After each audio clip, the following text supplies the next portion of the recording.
So you know I couldn't start the video without first celebrating. Yes! This channel has reached over 1,000 subscribers. Woohoo! Yay! I am so excited.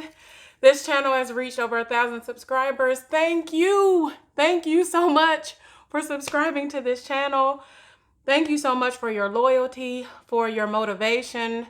Just you being here to watch these videos, watch me on this channel is motivating to me in ways I never would have thought when I started this channel. I appreciate you so much, and I'm so proud of the growth on this channel. I just can't thank you enough. I'm just so grateful for you sharing, liking, commenting, subscribing, watching. Thank you so much. I appreciate you. And I want to let you know I am now on Instagram and Facebook. Yes, who would have thunk it? I am on Instagram and Facebook. I should be easy to find. It's Debt Free D. You can just go in there and search it, I assume.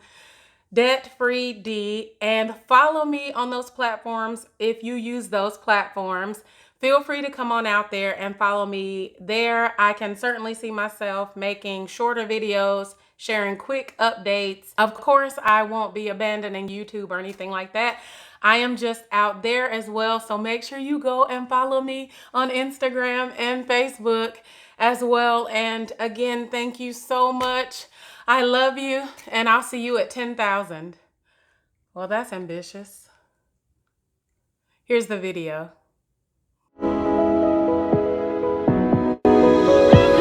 I mentioned in my last couple videos that I was going to start saving for the holidays. If you haven't already, I gave you some budget prep tips. And if you have already, to comment in those videos how your savings was coming along.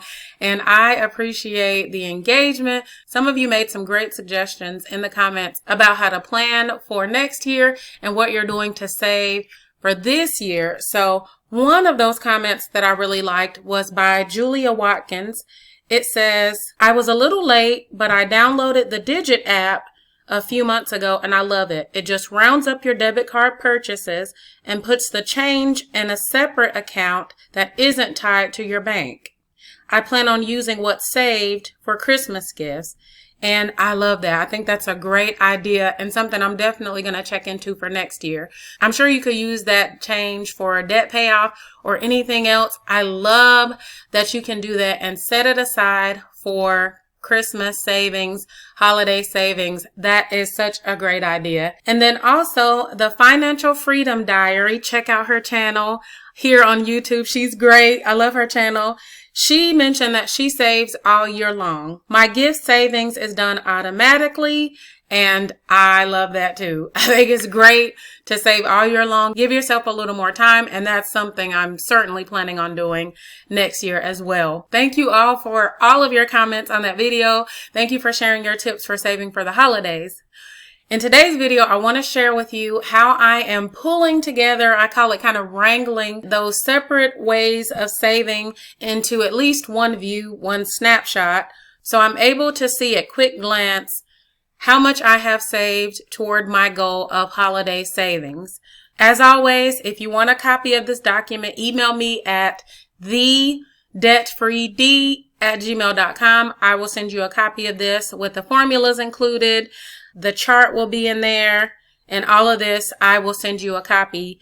In this document, I have 3 accounts or 3 buckets of savings. If you have more than that, let me know how many accounts you have, and I'll make sure to add some more columns here. So I only have 3. Say you have 5. I want to make sure to add those additional columns and make sure that the formulas are updated to include it if you're not familiar with updating the formulas yourself. So I first want to walk you through this spreadsheet so you know what I have here before I start sharing this up until right after Christmas and you're like, what is this? So I have over here the most recent balance. What this is going to do is take all of my additions here and pull the last one to the top. I like to see this at the top, but I also like to see my check-ins along the way. So this is pulling the latest in this list up to the top. I have the date on which I'm going to make an update, though I mentioned in my Debt Snowball video that I may make that update on the 5th and the 20th of the month, but I don't know. I want to at least check in on this twice a month, but I could check in on it once a week or so. So I'm not sure. I'll at least check on it every couple weeks or so. So these dates may change and they can easily be changed.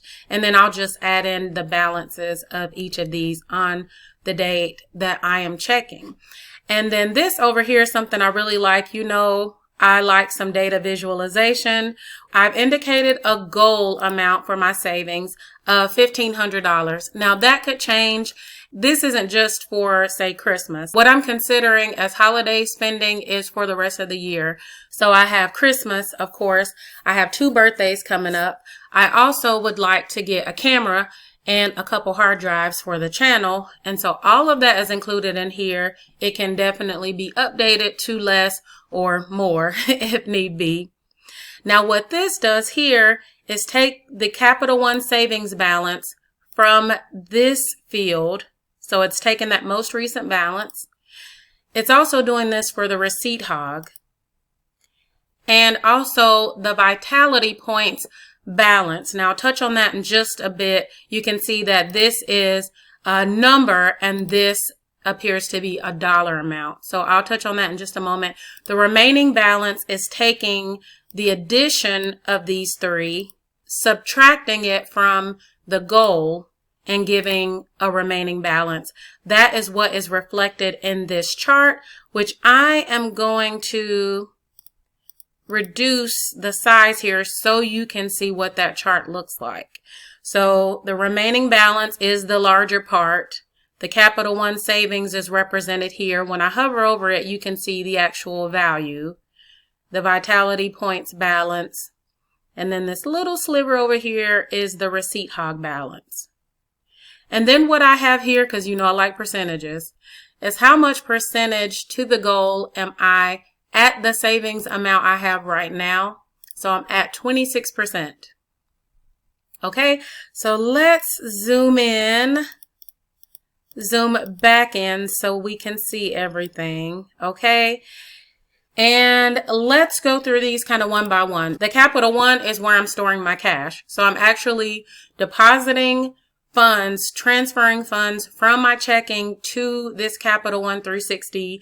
If you don't already know, I have a referral link in the description. If you use that referral link to open a checking or savings account, as my gift to you, you get $25 for opening the account and I get $20 for referring you. If you're interested in getting a Capital One 360 savings or checking account. So over the next several weeks, I will be making transfers into that Capital One account.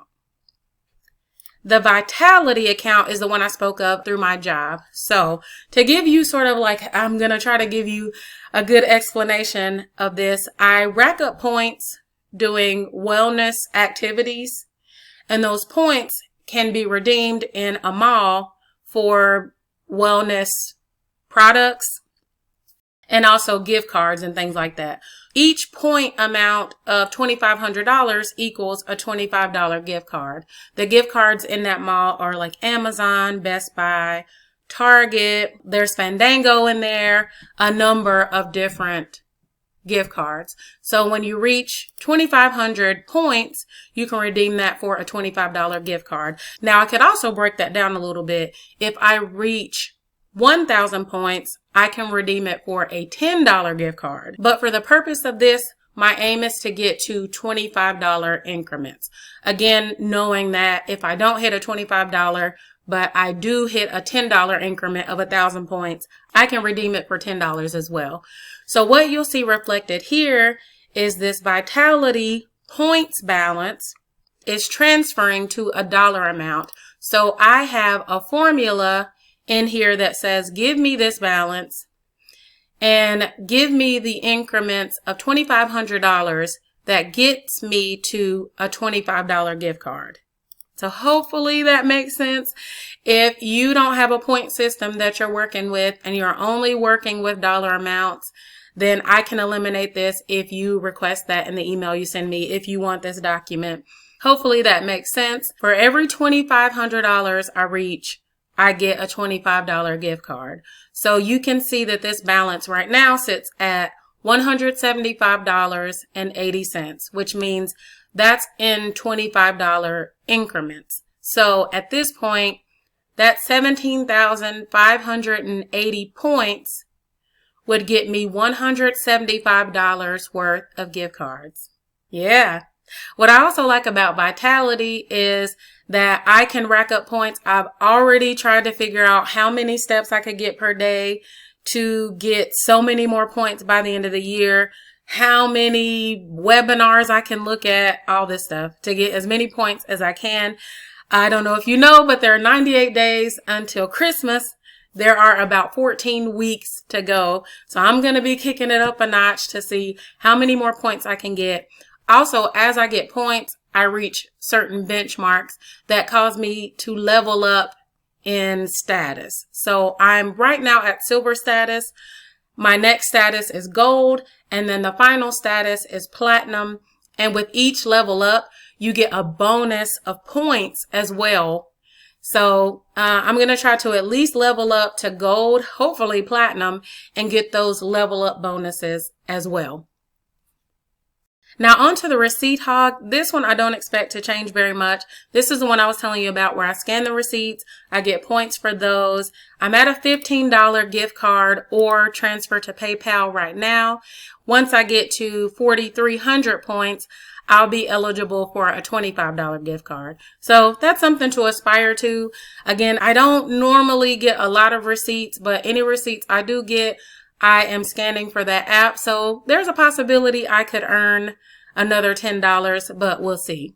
Okay, so again, you know the remaining balance is a difference between all of these added up and subtracted from the goal. This goal is just something I rounded to. It could be more like $1,250. It could be $900, just depending on how my desires change through the rest of the year. It just depends, but this can be manipulated along the way. So what I'm going to do, because this is predicated upon what's in here, and then also over here, this is based on it as well. Let me come back just a little bit. If I were to change this goal number, this one is dependent upon what's in here, as well as this goal number is dependent upon what's in here.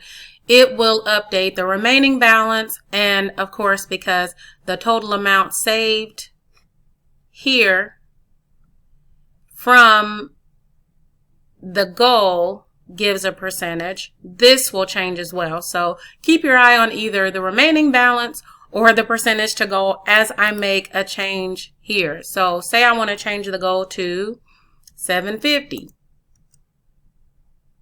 Okay, so you see how those updated because they are based on that field. I have a formula in there that bases it on that field. And our chart, which is based on this here, based on these numbers, will also make an update. But I'm going to leave it at 1,500 right now. Again, that could change, and I will make updates along the way whenever it does. Okay, scooting back over.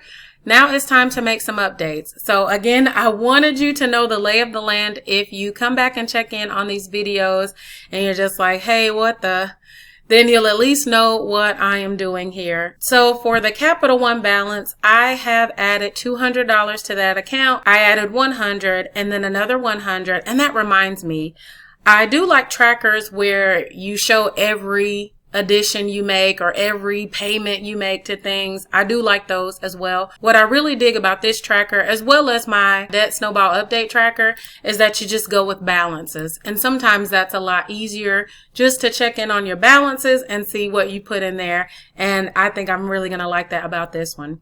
So the Capital One, and actually I'm going to go ahead and go down here and change this date to 9/18, which is today's date. The Capital One is at $200.02. So I've already accrued 2 cents interest on that $200. All right. The Vitality balance, and let me check it in my app, is at $17,859. Okay, so you can see that made an update here as well as here. So even though it adjusted it to 178, I know that only in $10 increments or $25 increments can I redeem those points. And then the receipt hog is at $15, and that may be the case moving forward. It's just that's going to be $15. So essentially, this is the update. Everything refreshes. You can see my remaining balance to save is $1,100 or so, $1,106.39. So that just gives me a benchmark to save for. This is my holiday savings tracker. Again, if you would like a copy of this, feel free to email me at thedebtfreed@gmail.com. If you have any questions about this whatsoever, let me know. Also, if you have a better way of doing this, or if you know formulas and think there's something else I can add to this, I am more than willing to learn. Thank you so much. Happy holiday saving, and I'll chat with you next time. Bye.